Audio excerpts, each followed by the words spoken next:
naputol yung aking ano. Anyways, take 2.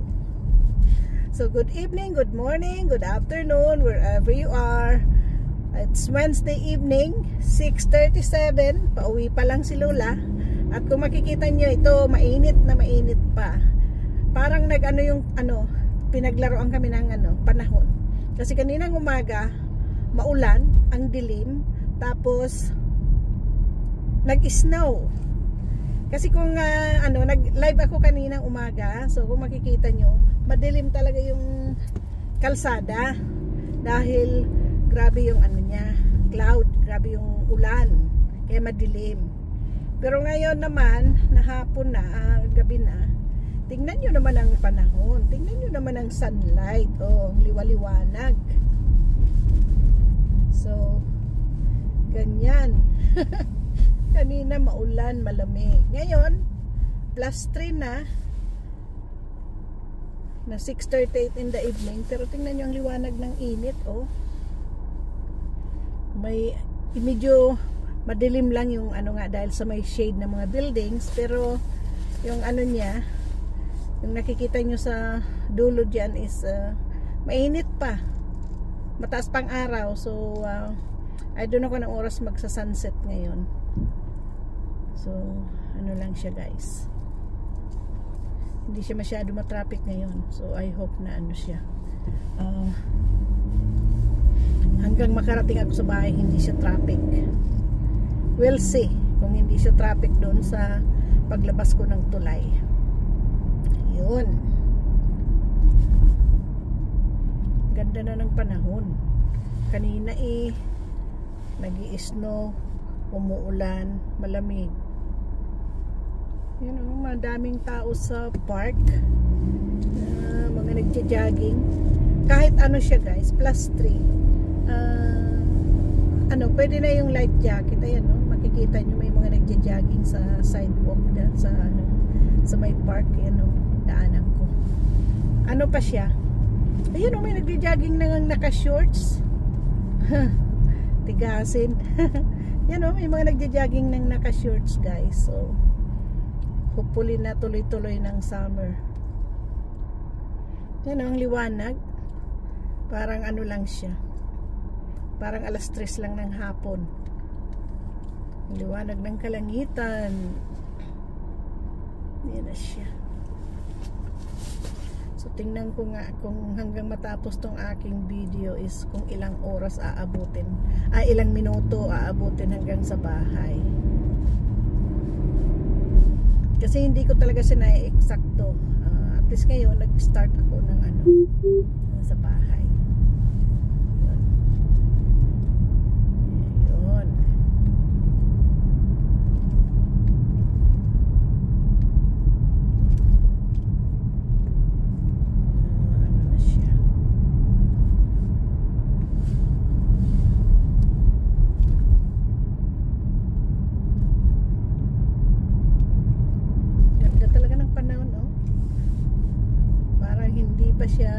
Hindi siya halatang gabi.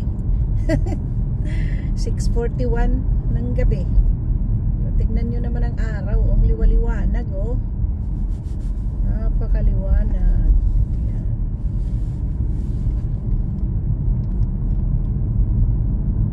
Liwaliwanag ng aking dinadaanan. Yan, oh. Paano mo sasabihin gabi na? Hindi pa yan, guys. Pag talagang summer na, ang araw dito is yung nagkaano siya, nagsa-sunset siya is ano na, mga 9:00 pasado na. Yeah. Ang mga bata dito pag pinapatulog, sa ayaw nilang matulog kasi ang liwaliwanag sa labas. Unless na may kurtina kayong mga ano makapal na madilim sa loob ng kwarto, madadaya mo yung bata. Pero kung ano, malaki-laki na. Kasi noon, nung bago ako dito, dumating ako spring, tapos yung during summertime, may alaga akong bata noon. Nako, nahihirapan akong magpatulog kasi nga, yung mga bata, naririnig mong naglalaro sa kalsada, naglalaro ng hockey, maingay. siyempre paano tutulog yung bata kahit kwentuhan ko siya, basahan ko siya ng bedtime story, wala, hindi siya hindi siya makatulog dahil ngayong araw maliwanag. Yung kwarto niya ang korte ay ang kanyang sa bintana is puti. Siyempre pag hindi paggabi nga maliwanag yung kanyang kwarto. Kaya yun ang kaya tulad nito yan, ang araw na maliwanag pa. So paano makakatulog ang mga bata na ganitong kaliwanag? Oh my gosh, ano itong mga to, gihingi ng nasa gitna na ng kalsada, aksidente ang hinahanap ng mga mamalimos na mga to.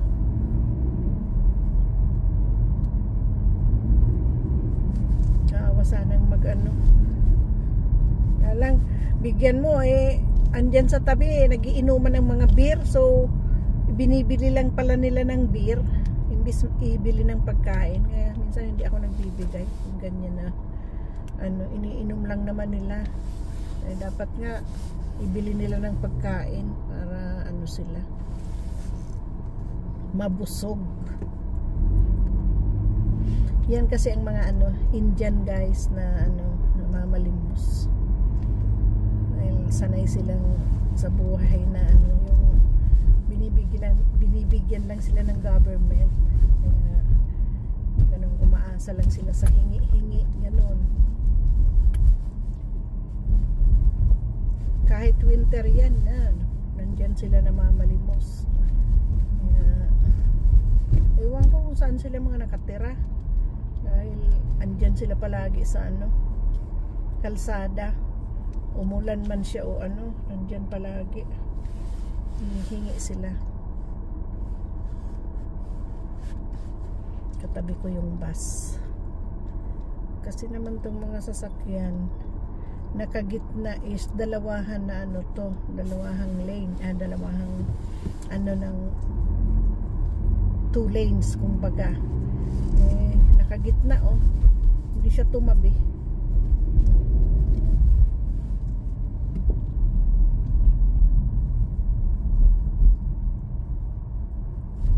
Sinasarili talaga nito ang kanyang dalawahan to hindi marunong tumingin ng kalsada niya. Ay nako, ito na naman tong mga cones na to, hambalang na naman sa kalsada, hindi matapos-tapos. Sisimula na naman kasing uminit guys, kaya ayan na naman yung mga construction. Hindi namin ma-enjoy ang summer dito, lalo na kung nag-ano dito sa downtown, kasi ang dami-daming construction. Tapos yung detour pa isasabihin pag andyan ka na mismo sa lilikuan mismo sa kasasabihin na detour, edi mag-U-turn ka. Ito tingnan nyo yan lahat sila may cone. Saan ka ba naman nakaano niya na tapos biglang sasabihin detour. Kaya ganito, may mga cone, hindi niya sasabihin na detour doon sa unahan kung close doon. Malalaman lang namin yan pag ando na kami sa lugar. Hindi ko naman malaman kung magdi-detour kasi nga may mga nasusundan din naman ako. Ayan, pag nakita kong sila bumalik or nagre-reverse, ibig sabihin detour. Dito wala, doon lang sa sa taas ang may cone, pero dito meron din ditong may cone, alam ko. Yan, liwaliwanag pa guys. Samahan nyo ako habang nagda-drive ako, kwentuhan tayo. Yan, so liwaliwanag pa ng araw. Alas 7 na, 6:46, 14 minutes to 7. So ito dito medyo makulimlim kasi nga nagigitnaan ng building, kaya hindi makita na yung araw. Pero yung yung building na puti, nakikita niyo yan nasisilayan pa siya ng araw.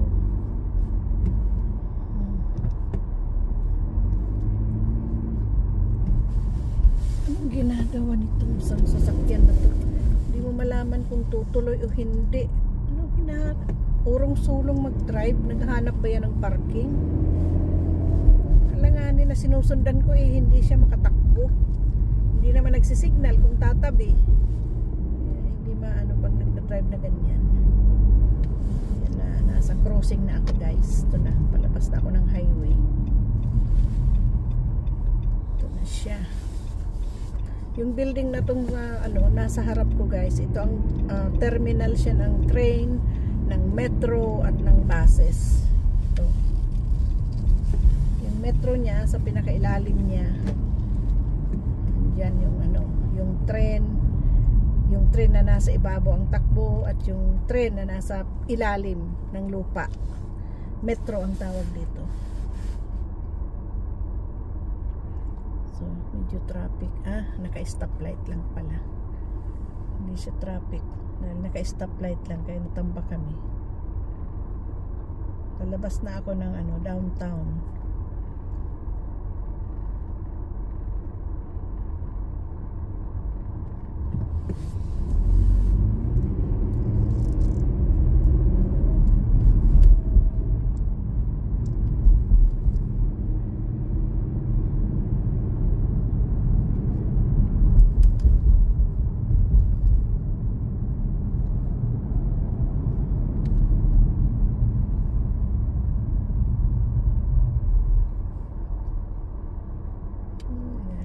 Na ako sa initan.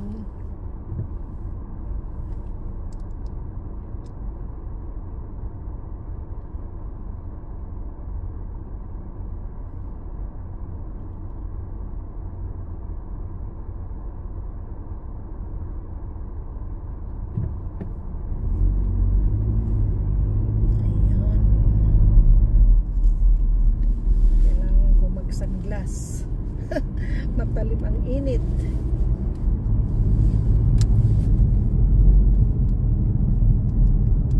+4. Aba, tumataas ang temperature. Kaninang paalis ako sa trabaho, +2. Ngayon +4 na. So, ibig sabihin, tumataas ang temperature.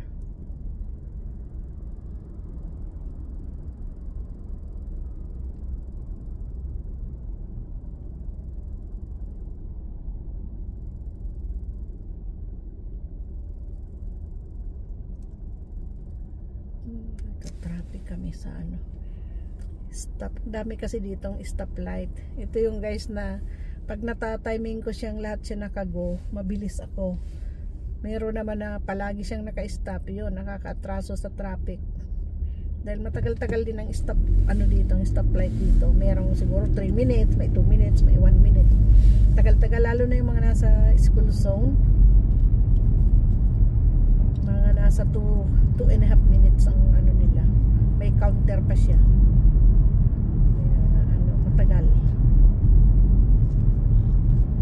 Pero pag nakago naman, yun, mabilis. Diretso ang takbo namin. So, yan na guys, sobrang nangiinit. Sakit na sa mata.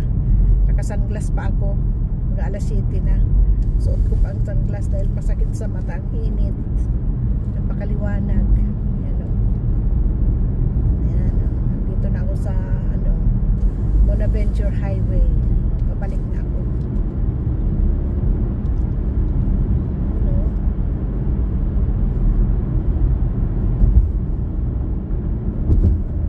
Liwanag. Ang init pa.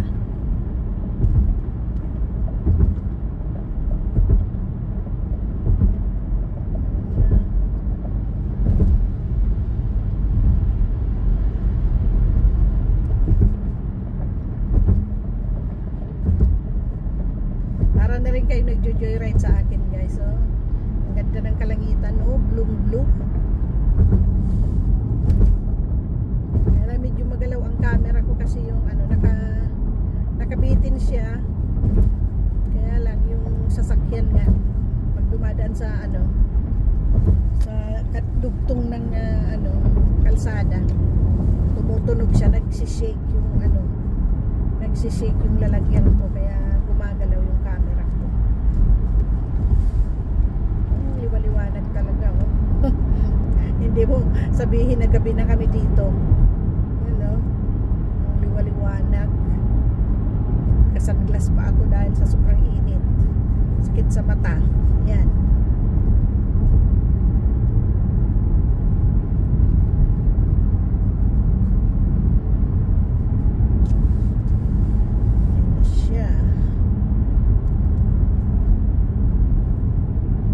Kumusta ang mga ano nyo sa ibang lugar? Kumusta yung init? Sa Pilipinas is alam ko sobrang init. So I hope na ano sila sabi nila umulan din. So I hope na ano din medyo nagbaba yung temperature nyo na nag-ulan. So I hope na ano din hindi masyadong mainit sa inyo dahil umulan. Yung mga halaman nyo dyan na nagkadatuyo na nabasa ng ulan yun. Pero may nakita akong nag-post na parang bagyo. Ang lakas ng hangin, lakas ng ulan nakalagay sa reels. Pilipinas yun so I don't know kung latest lang ba yun, kahapon lang ba yun, or matagal na. Kita ko sa reels So yun, yan yung trend dumaan na sa taas ko. Yun yung tren na galing doon sa terminal. Yun ang tren na nasa labas siya. Yung isang sinasabi kong tren, metro, sa ilalim siya ng lupa. Yan siya dahil hihinto din yan dyan kasi istasyon niyang yan yung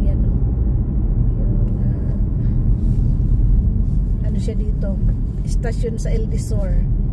Yan hihinto na yung train sa side dito sa parang puting building na yan. Yun. Yan ang yan ang pwedeng bumaba ang pasahero dyan, tapos pwedeng sumakay. Grabe ang traffic as usual.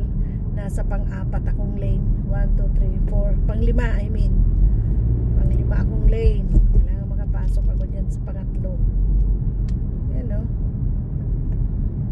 Traffic kami guys kasi nasa gilid ako ng tulay. Ayan nakikita nyo yung bakod ng tulay. Walang magbigay, hindi ako pagbigyan sige, maunahan ko pa kayo. Ayaw kayo magbigay, sige, ayaw nyo magbigay, sige, unahan ko pa kayo. Laki naman itong truck na ko. Ayan. Pasok na ako dito. Laking truck nito. Sumingit na ako sa truck yun. Nasa pangatlong lane na ako guys.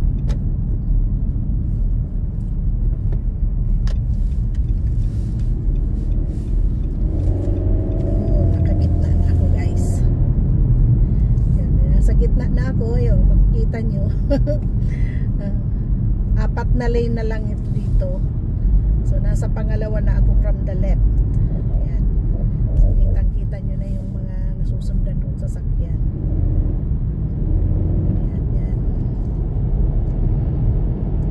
Tren, nandun na rin sa tabi. Yan, dumaan na rin.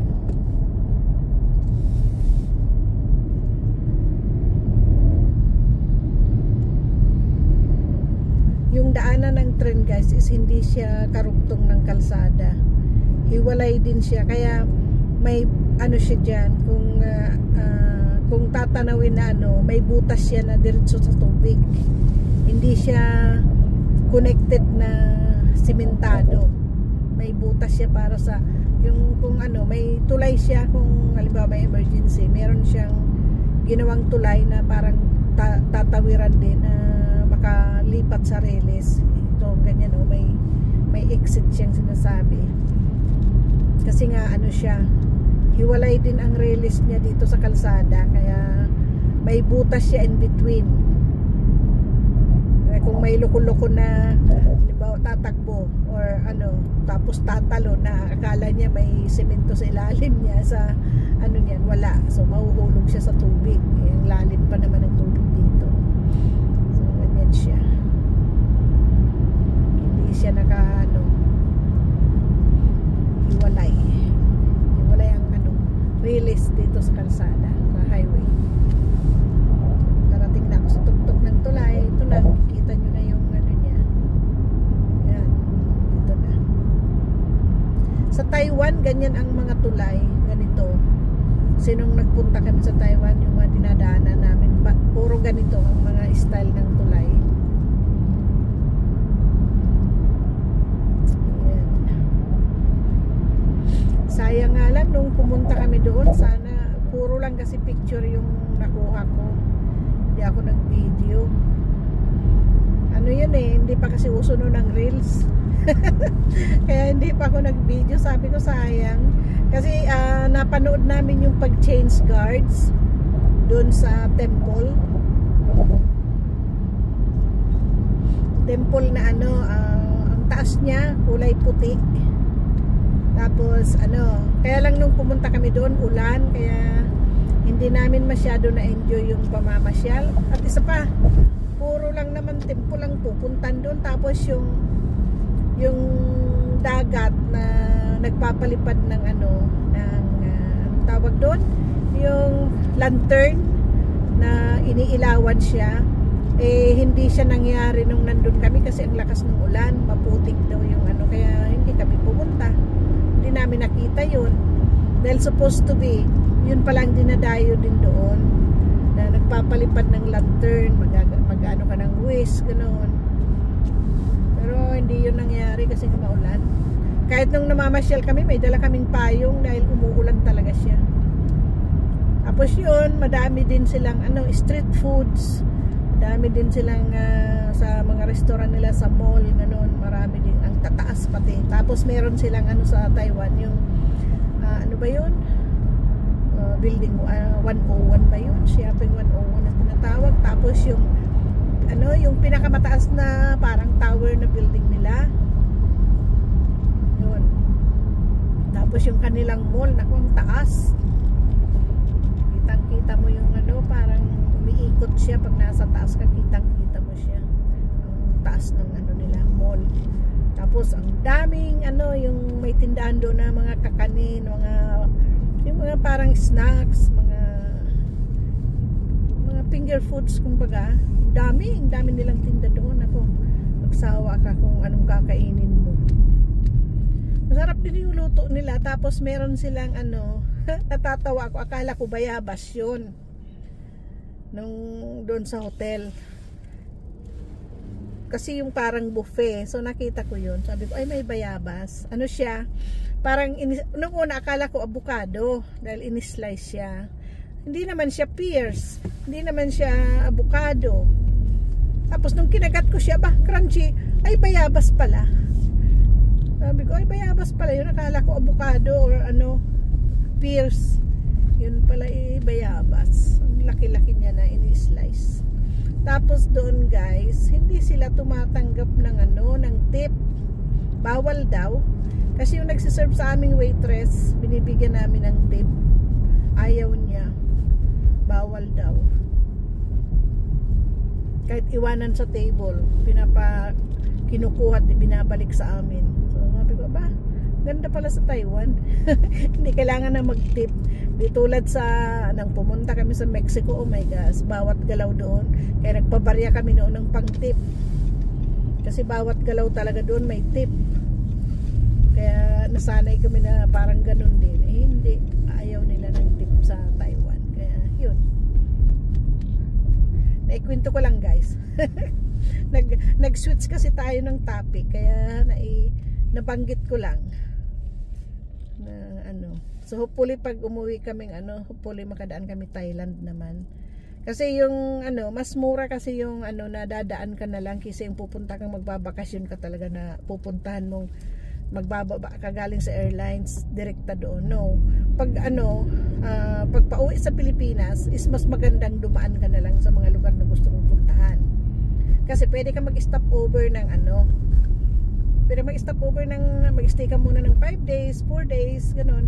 Kami usually ginagawa namin 3 days, 2 nights, 3 days. Or kung ano man, pag-ikot-ikot lang, ginagawa namin siyang ano, 2 days, 1 night. Ganun. Makapag-ikot-ikot na yan. Makapag-picture-picture na. Lalo pa ngayon na nagpa-vlog na ako, kahit 2 days 1 night lang makapag-ikot-ikot na kami niyan. Kasi meron namang meron namang mga tourist guide na mga turista, kumbaga magpiling tourist naman tayo. So may ikot na yung kasi nga doon sa Taiwan noon parang may taxi siya na inikot kami. So ang problema nga dahil yung telepono, di ba? So napilitan kaming gamitin yung data namin para ma-text yung driver kung nasaan na kami, saan kami pupuntahan. So ganun lang. So siguro ganun naman sa ibang So try namin dumaan.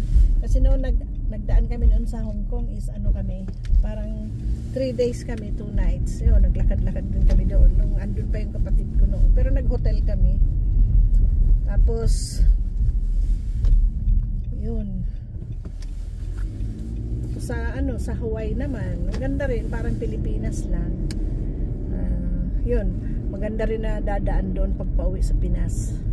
Kasi from Montreal to is 8 hours yata yun ang biyahe kung straight pero kung may stop din parang pauwi ka na ng Pilipinas sa layo din. Yun, pwede ka nang dumaan din doon na i-enjoy mo yung mas mura kasi parang mag-stop over ka lang tapos mag-ano ka lang ng hotel, mura naman ang mga pagkain. So ganun ang ginagawa namin, guys.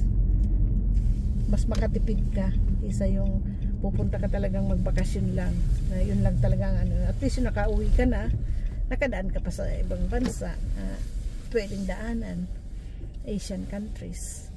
Okay guys, nakarating na ako sa bahay. So ilang minuto tayo inabot? 27 minutes lang palang takbo ko. So hindi siya masyado matraffic ngayon, guys. So see you in my next video. Thank you for watching. Remember to subscribe my channel, Lady SPM Vlogs. Love you all.